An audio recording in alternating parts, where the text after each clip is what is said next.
She said it was just a work trip, but the truth shattered my marriage-cheating wife. I didn't lose my marriage in a fight. I found its corpse by accident. Throwaway because my wife, Sloan, 48, knows my main. I'm Grant, 52. 23 years married, 2 adult kids, Tyler 22, Maya 19, one very opinionated corgi named Pixel. We're the boring, dependable couple in the cul-de-sac. Sunday meal prep, joint savings, matching mugs from national parks we actually visited. If you'd asked me last month, I'd have said our marriage was steady if not dazzling. Steady felt like a win. The first crack looked harmless. Sloan got a promotion in brand strategy and started traveling more. New blazers, new perfume, citrus with a little smoke, a gym bag that lived by the door. She said she was finally taking herself seriously. I cheered. My mom, Donna, raised an eyebrow and said gently, "Upgrades usually have an audience." My dad, Mike, just muttered, "Liberty is usually taken before it's requested." Plot twist. This story doesn't start with suspicion. It starts with a celebration, our vow renewal dinner at a little place by the river. Tea lights, soft piano, the works. Between the salad and the entree, Sloan took my hand and said very calmly, "I'm flying to Seattle in the morning. Quick work trip." Then she smiled like a commercial and slid a small velvet box across the table. Inside was a thin gold bracelet, elegant and warm from her palm. "For being my safe place," she said. I was still touched when my phone buzzed. A push notification from the airline.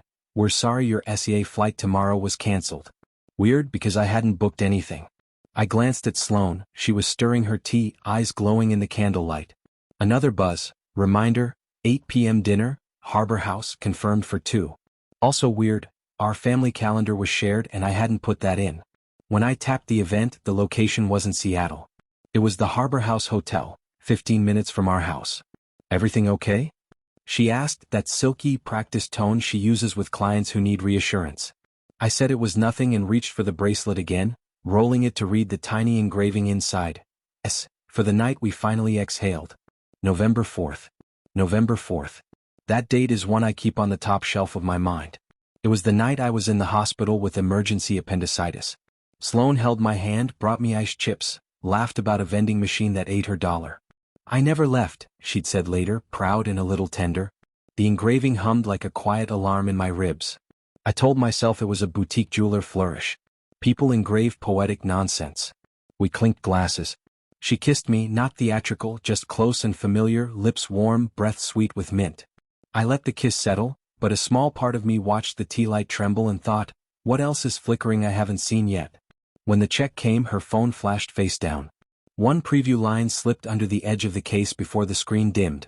"Same table. Same view. Can't wait to see you glow." A heart. I didn't say a word. Not yet.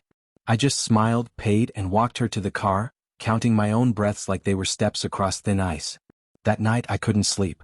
Sloan drifted off quickly, turned away from me, her phone face down on the nightstand as usual. The little gold bracelet still shimmered faintly under the lamp, catching the light each time she moved. "For the night we finally exhaled," it read again when I couldn't help glancing at it. I tried to make sense of it. Maybe November 4th meant the day she signed her promotion contract? Or her first big presentation. My head built polite explanations until even I couldn't believe them. Around 2 a.m. she stirred and murmured, "You're still awake?" I said, "Work stress." She smiled, kissed my cheek and whispered, "Don't overthink everything, Grant. You'll make yourself old." Then she rolled over and went right back to sleep, calm as a sea I didn't know was already hiding storms. By morning she was bright and chatty, humming while she packed her suitcase. She threw in heels I hadn't seen before, a perfume bottle shaped like a diamond and the bracelet. I asked casually, "You're sure Seattle didn't cancel your flight?" She froze for half a breath, then grinned. "Rescheduled through Portland. I'll connect. Don't worry, I'm fine." "Send me pictures," I said. "I will," she promised. An hour after she left, I opened her laptop to check an email draft she'd asked me to print last week. A notification popped up before I could even click. "Thank you for confirming your stay, the Harbor House Hotel, Thursday to Saturday." I sat back in the chair, staring at the screen. Not Seattle. Not Portland. Harbor House. I called her office. Her assistant, Nina, sounded cheerful. "Oh, Sloan's offsite for the next few days. Big conference." "Right," I said. "Conference. Yep, the one she's planning?" "Planning? Never mind. Have a great day, Mr. Becker. Click. I went for a drive just to keep my hands from shaking. Stopped for coffee. Called my mom, pretending it was just a check-in. She could hear it in my voice. What's wrong? She asked. Probably nothing, I lied. Grant, she said, women who start saying probably nothing about their husbands are usually hiding something. Men who start saying it about their wives already know. That hit hard. I drove by Harbor House around 6:30 p.m., telling myself I was insane. The lot was full. Couples under string lights, people laughing over wine. And then I saw it, her car parked near the fountain. The gold bracelet flashed in the window reflection as she walked past in a long black coat. She wasn't alone. The man beside her carried her suitcase in one hand and a single white rose in the other. He touched the small of her back like he owned it. She smiled, leaned close, said something that made him laugh. They disappeared through the revolving doors. I stayed there in the car until the sky went completely dark, just staring at the entrance. My coffee went cold.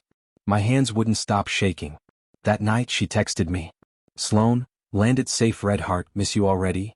Me, what's the weather like? Sloan, rainy but cozy, umbrella with raindrops, face blowing a kiss. Outside my windshield, the Harbor House ferry lights twinkled against clear skies. I didn't go home right away. I sat in that parking lot until nearly midnight, watching couples drift in and out, half hoping I'd imagine the whole thing. My phone battery died somewhere between denial and despair. When I finally started the car, my reflection in the rearview looked like someone else. Someone older, smaller, quieter. The next morning I went back. Not to confront her, but because I needed proof. I'm an engineer, I believe in evidence.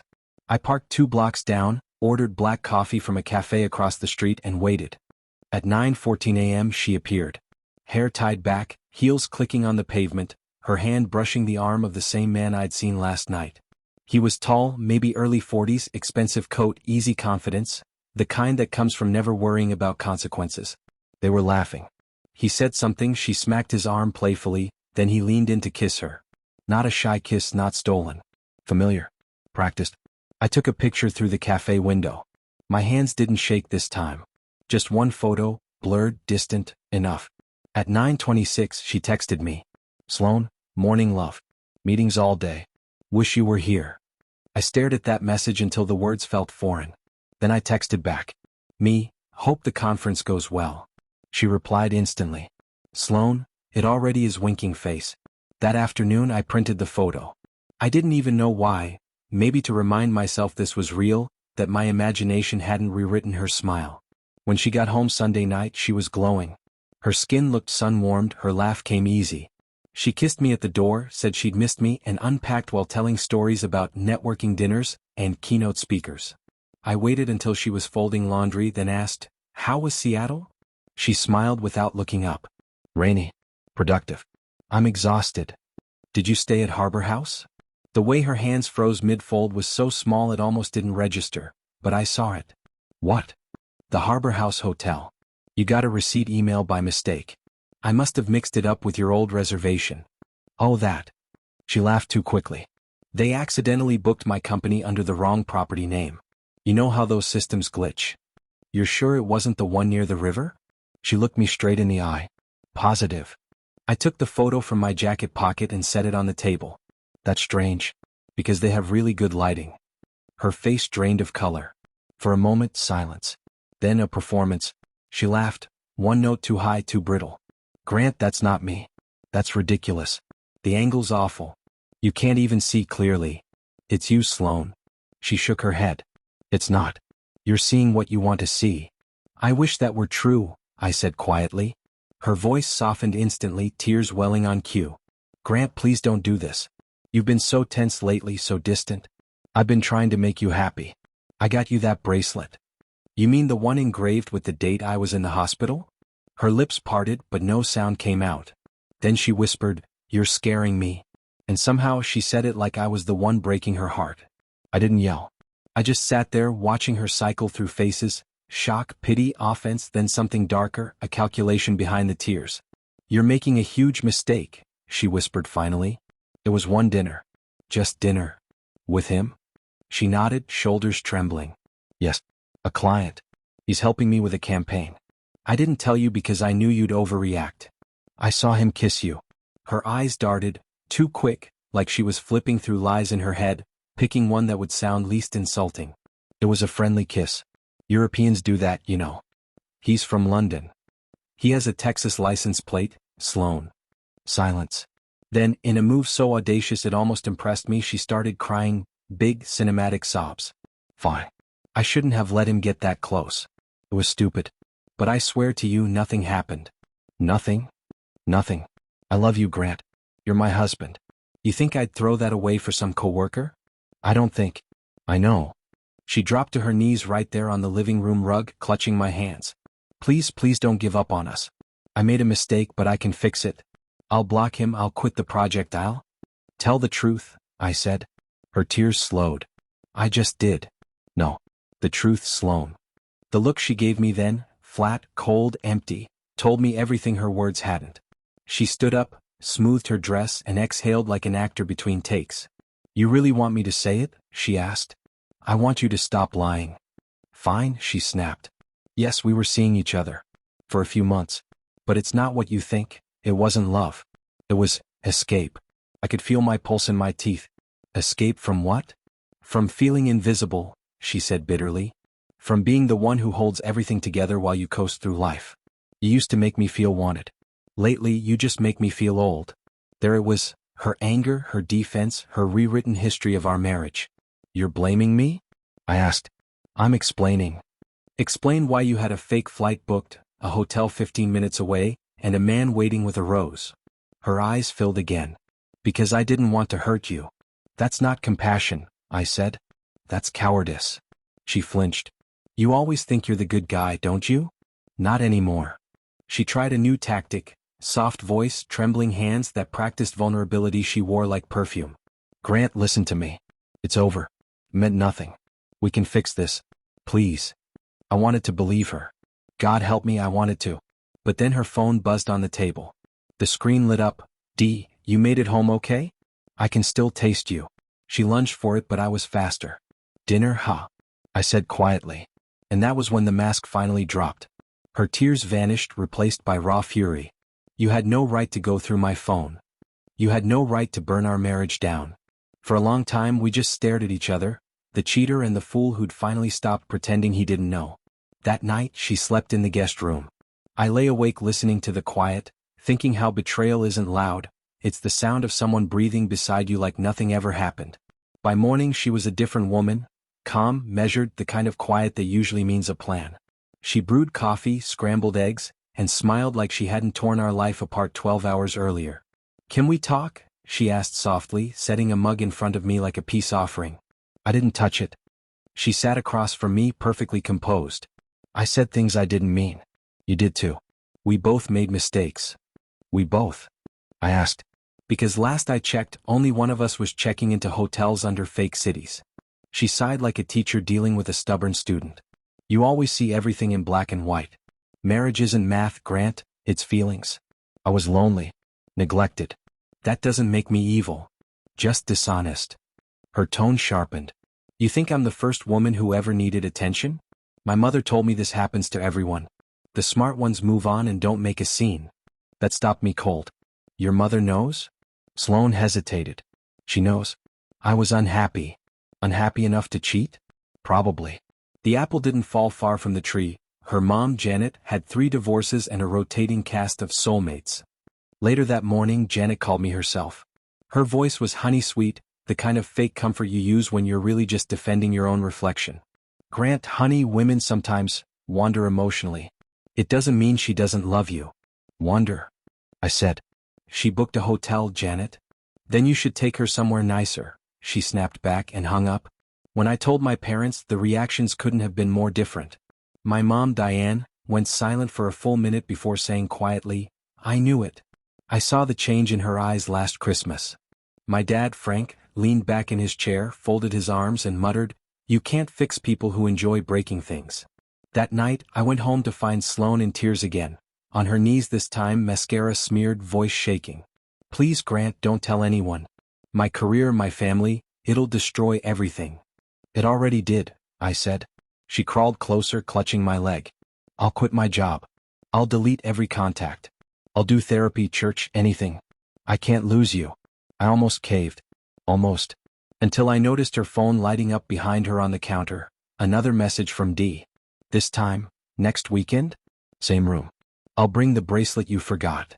She saw me looking and lunged for it, panic flashing across her face. Grant, it's old. He's obsessed.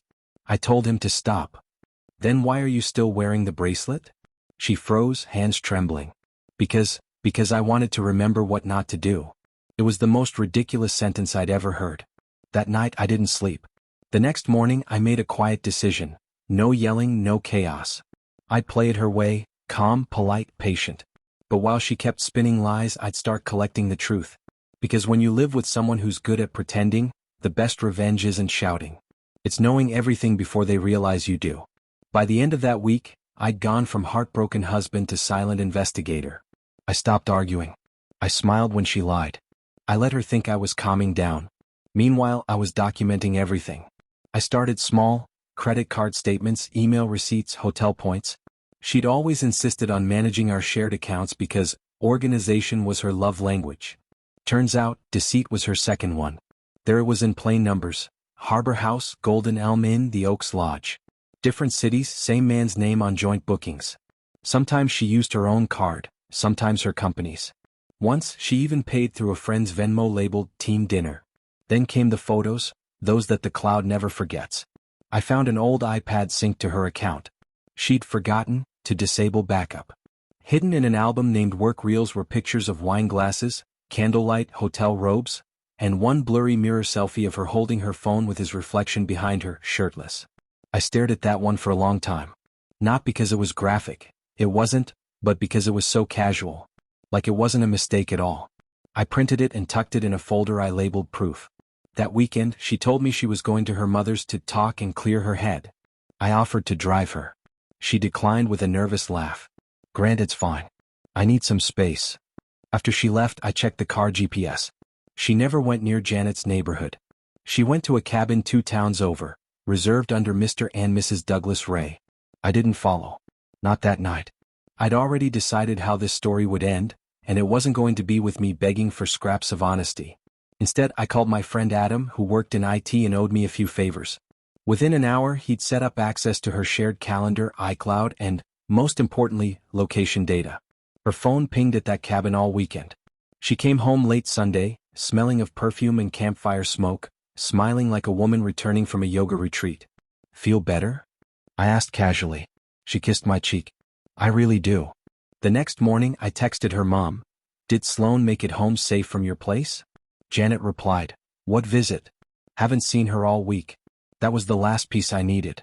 Proof, lies, and her mother's complicity. By Tuesday I had a plan. No confrontation, no screaming match. Just truth, public, undeniable, clean. Because Sloan had built her little world on secrecy. I was about to turn the lights on. When you live with a liar long enough, you start to learn their timing, when they fake tears, when they soften their voice, when they shift the story mid-sentence. I decided to use that timing against her. I texted Sloan Thursday afternoon. Dinner with both our families this weekend. I want to talk openly. No more hiding. She read it immediately but didn't reply for 10 minutes. That was her stall. Then came. If it's about us, I'd rather keep it private. Please don't humiliate me. Translation. She knew something was coming. By Saturday, everyone was in my parents' dining room. My mom, dad, her mom Janet, her stepdad Carl, a man who wore gold bracelets like he was still in his 30s, and Sloan, who looked like she was headed to a photo shoot, not an intervention. We sat. We ate. She smiled, told stories, played the perfect daughter-in-law. Then I said it calmly. I think we should talk about honesty. The table went still. My mom folded her napkin. My dad raised an eyebrow. Sloan laughed lightly. Grant, really?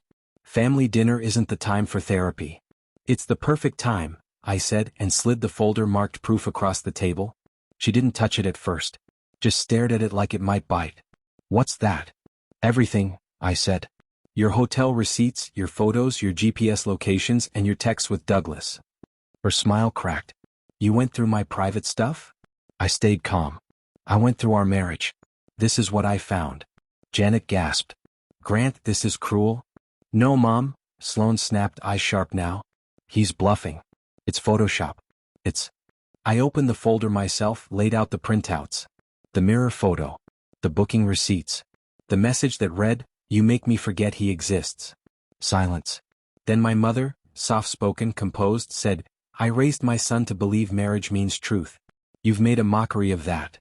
Sloane's voice cracked. "It's not what it looks like. He was helping me plan a project launch. Those receipts." Carl muttered, "Project launch with champagne in a cabin?" Her composure finally broke. She stood, eyes wet, voice trembling. "Okay. Fine. Yes. I made mistakes. I was lonely. I thought he cared. But it's over now. I was going to tell you, Grant. I swear." "You already told me," I said quietly. "You just didn't use words." She dropped to her knees, again, hands clasped like a desperate confession.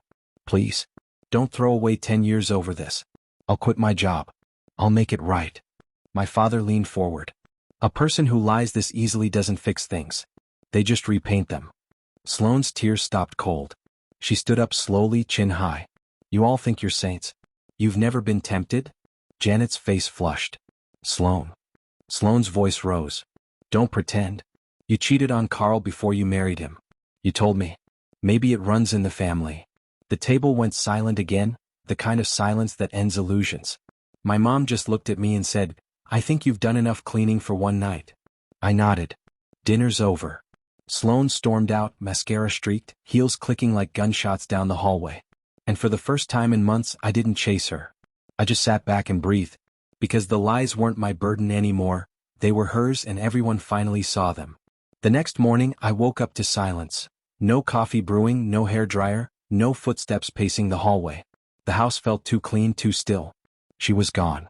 At first, I thought she'd just stormed off to her mother's, but when I checked, her closet told a different story. Half her clothes were missing. The jewelry box was empty. Even her work laptop, gone.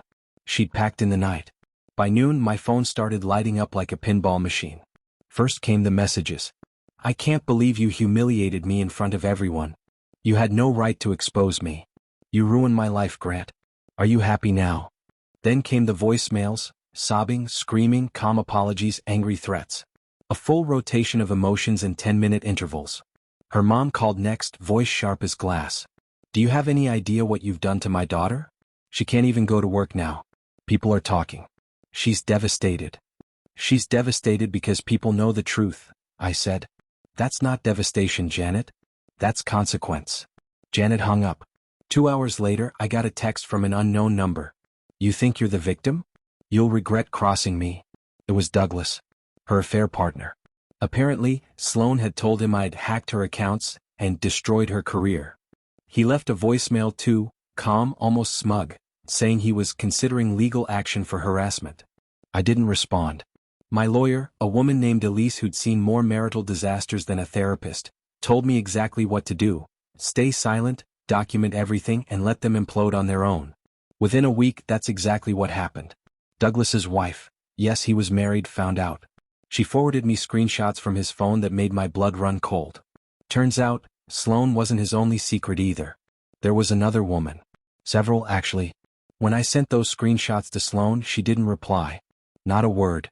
The next day her boss called me, a man I barely knew. "Grant, I'm so sorry you're dealing with this," he said awkwardly. "But HR got an anonymous email with evidence of her relationship with Douglas. She's been put on leave." Anonymous? Sure. I didn't gloat. I didn't need to. I just closed my laptop and sat there in the quiet, realizing for the first time that I wasn't angry anymore. I was free. That night she showed up at my door. Makeup gone, eyes swollen, hair a mess. "Please," she whispered. "Don't hate me. I lost everything." "You didn't lose it," I said calmly. "You gave it away." She dropped to her knees, again, sobbing, clutching my hands. "I can't live like this. I made a mistake. One mistake." "One mistake doesn't last 2 years," I said. Her tears stopped instantly. "You think you're perfect?" she hissed. "You think your mother's proud of you for ruining me?" "My mother's proud I stopped letting you ruin me." She stood trembling, then spat. "You'll die alone, Grant. No one will ever love you like I did." I smiled, tired but honest. "That's the point." Then I closed the door. For the first time in a long time, the silence that followed didn't feel empty. It felt earned. After that night, I didn't see Sloane for weeks. The silence she once feared became my peace. I went to work, I cooked for myself, I even started sleeping through the night again. It was strange. Healing doesn't come with fireworks. It comes quietly, in the moments you realize you no longer flinch at her name. Then the fallout hit her harder than I ever could have planned. A friend from her office, someone who had always liked me, called and said, "You didn't hear this from me, but she's out." HR found proof of the affair. They're cleaning house. Apparently, Douglas had been caught using company funds to cover hotel expenses. When they pulled the receipts, both their names showed up. He resigned for personal reasons. She was fired the next day. Janet called again, her voice smaller this time. "She's not doing well, Grant. She's broken. Please don't push her any further." "I'm not pushing," I said. "I'm done pulling." It was surreal, hearing pity in the same voice that once scolded me for catching her daughter lying. Still, part of me couldn't help feeling something. Not love, not sympathy, but recognition. I'd once built my whole world around this woman, and now she was a stranger whose chaos no longer reached me. One evening I found an envelope under my door. No name, just my address scrawled in her handwriting. Inside was a short letter. "I'm sorry.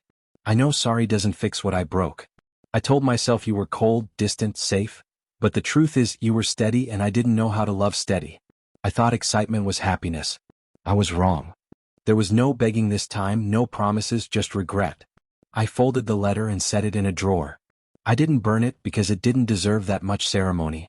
My dad, the quiet type, stopped by that weekend. He handed me a mug of coffee and said, "You've got two choices now, keep staring at the wreck or start building again." "I don't even know where to start," I admitted. He smiled. "Start with your hands. Work fixes the head." So I did. I turned the garage into a workshop. Bought lumber, tools, sandpaper. I started building furniture. A table, a shelf, small things that didn't lie to me. The sound of the saw, the smell of cedar, the hum of creation, it steadied something deep in me. And the best part? My mom started dropping by, bringing coffee and pretending not to cry when she saw me smiling again. "See," she said once, "revenge isn't always destruction. Sometimes it's peace." She was right. Because while Sloane was drowning in the mess she made, I was learning how to float again, quietly, steadily, and without her name echoing in my head. 6 months later, life had finally settled into something I didn't recognize. Not because it was new, but because it was peaceful. The house no longer smelled like her perfume, no more half-lies hidden in small talk, no more rehearsed apologies. Just me, a cup of coffee, and the quiet hum of a workshop filled with sawdust and sunlight. Then one afternoon I ran into Janet at the grocery store. She looked older, tired in a way that went beyond years. She tried to smile. "Grant," she said softly, "I know you don't want to hear this, but Sloane's getting help. Therapy, new job, the works. She's different now." I nodded politely. "I hope so. She really loved you, you know," she added. I paused for a moment, then said, "Maybe. But she didn't respect me, and love without respect is just performance." Janet didn't argue. She just sighed and said, "You were always the better half," before walking away. That night, I opened the drawer where her letter still sat. I read it once, calmly, without pain this time. Then I folded it again and put it back. It wasn't forgiveness, but it was acceptance, the kind that doesn't need a conversation. A few weeks later, a woman named Claire moved into the house 2 doors down.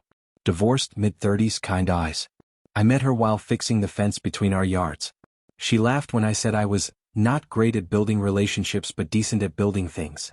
We started talking about books, hiking, the chaos of our past. It wasn't romantic at first. It was human, easy, unforced, honest. The kind of honesty I'd been starved for. One evening, as we sat on her porch watching the sunset, she said, "You seem like someone who's been through fire but came out clean." I smiled. "I came out tired, but I'll take clean." She laughed. "Tired is the first step toward peace." And for the first time, I believed that. A year after the night Sloane asked for her work trip, I took that same route she claimed to drive for business. Past the hotel, past the gas station, past every ghost of what used to hurt. I stopped at a small overlook by the lake and tossed my wedding ring into the water. It sank fast, no ripple big enough to matter. Then I drove home, windows down, wind in my face, feeling something I hadn't felt in years: lightness. If there's one thing I've learned, it's this: betrayal doesn't end you. It refines you. It strips away the illusions, the fake peace, the blind loyalty, and what's left is something raw, real, and unbreakable. I don't hate her anymore. I don't wish her pain or karma. She already met both. All I wish her, and anyone who's ever burned someone who truly loved them, is clarity. Because clarity is what finally set me free. And as I turned onto my street, the workshop lights glowing warm through the window, I realized the truth that used to haunt me didn't anymore. It had become part of the story I survived. And surviving, that was my revenge. I have many other stories. Go to my channel, subscribe so you don't lose us. Give me a thumbs up.